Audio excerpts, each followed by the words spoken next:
And as you've probably heard by now, the weather here has been anything but winter-like for these Winter Olympics. Not a big deal down here at Olympic Park. All the venues are indoors, kind of like the hockey playoffs in May.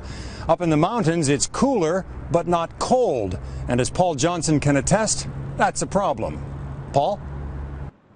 Eric, the weather has always been a big concern for the mountain events in Sochi. They got off to a pretty good start in terms of snow, but since the games began, it's warmed up considerably. It got up to 17 degrees up here today. That's been great for spectators. A different story, though, for athletes. The sounds of a springtime thaw. Normally, this would be music to the ears of icebound Russians, but not if you're right in the middle of hosting the Winter Olympics. Well, all of the mountain competitions to date have been completed. Some training runs were canceled, and there have been some spectacular crashes that may or may not be due to the conditions.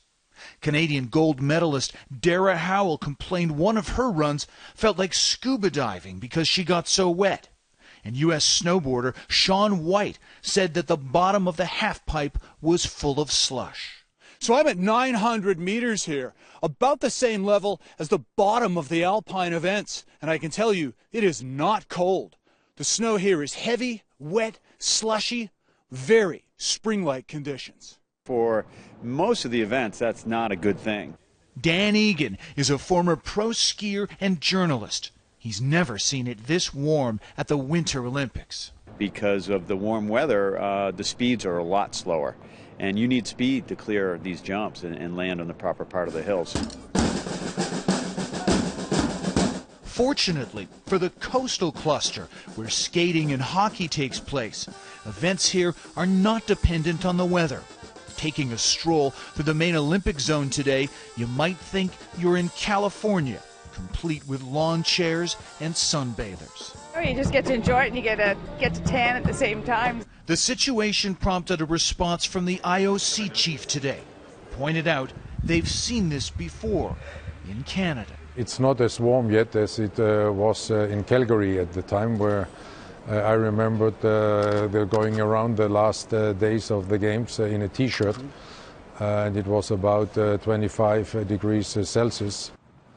The Sochi organizers have admitted that the snow situation is difficult, but they're not panicking. They have 25 million cubic feet of snow from last year that they've stored up in the mountains under insulated blankets. They haven't had to dip into that yet. In the meantime, there are some grooming techniques they can use, and they also have a salt solution that they can spray on the snow. So this doesn't seem to be an issue in terms of scheduled events happening. The bigger question is, how fast will the athletes move, and will we see more crashes? Eric?